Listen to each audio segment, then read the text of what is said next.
भारतात दरवर्षी अनेक लोक भाजण्याच्या घटनांना सामोरे जातात. पण प्रत्येक रुग्णाला योग्य आणि वेळेवर उपचार मिळतातच असं नाही. गंभीर भाजलेल्या रुग्णासाठी वेळ खूप महत्त्वाचा असतो. योग्य उपचार आणि विशेष वैद्यकीय मदत मिळणं त्यांच्या पुनर्प्राप्तीसाठी महत्त्वाचं ठरतं. आणि म्हणूनच उपचाराइतकीच महत्त्वाची आहे जागरूकता.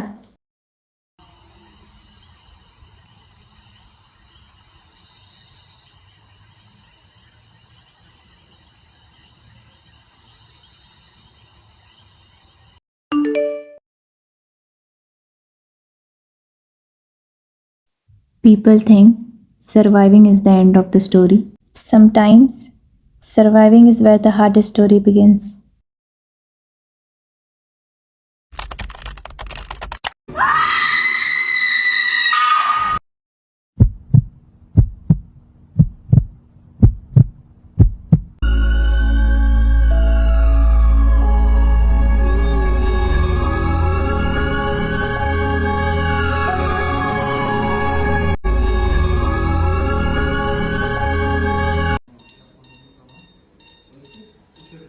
She is alive, but she has suffered extensive burns.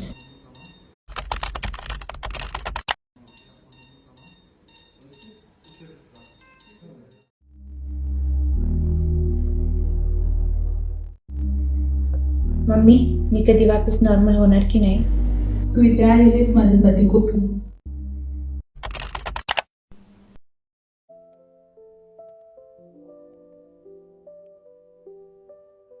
We have donated skin available. For the burn patient?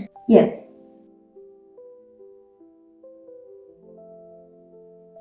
तिच्या जखमा भरेपर्यंत आपण तात्पुरती डोनेट केलेली स्किन यूज करू शकतो. तरी स्किन डोनेट केली doctor? Yes, tissue donation can help patients like her.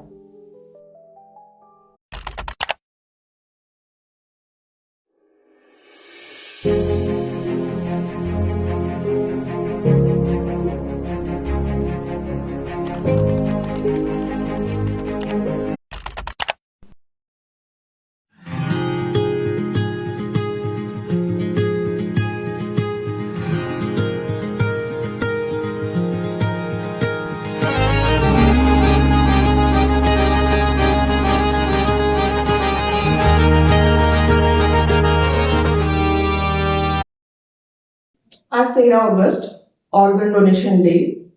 Organ donation day म्हटलं की आपल्या डोळ्यासमोर फक्त डोळे किंवा हृदय किंवा लिव्हर असेच ऑर्गन्स येतात. पण त्वचा सुद्धा दान करू शकतो.